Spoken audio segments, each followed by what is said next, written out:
When thinking of the symptoms of a stroke, a few things may come to mind: slurred speech, facial droop, even arm weakness. But there's another lesser known indicator that could be a clue something's wrong. And as Katrin Asaph shows us, that small change could make all the difference.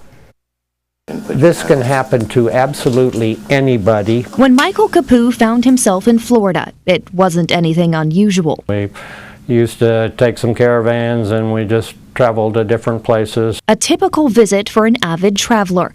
What was unusual was what happened while taking in the scenery. I was looking at a sign and the word was Sun Cruiser, but I only saw cruiser. A temporary lapse in vision. At least that's what Capu thought until a few days later. And ran smack into a big post right there, and I was, oh, something's wrong. The wake-up call he needed. Finally visiting a hospital after 8 days of blurriness and double vision. But when the diagnosis came back, it wasn't an issue with his eyes, but his brain. When this happened to me, and never in a million years did I even think it might have been a stroke, because I didn't know it had anything to do with that. An occipital stroke, the reason for the E in be fast, a medical emergency marked by changes in eyesight, and one that for Capu was too late to treat.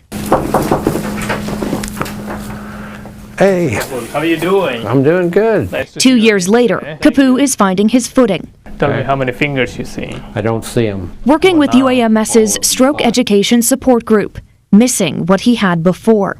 If I'm just looking out there into the world, there's dead zones. But gaining a new mission, awareness. I think it's really important to have that education and support. Something taught by leaders in monthly group meetings. Mike really reminds us all of the importance of the E. And a symptom he wishes he knew before. Unless you are actually checking, you'd never know. I didn't have a clue. Looking back on vacation photos and telling his younger self to take that warning seriously. Quite possibly be in a different situation right now today.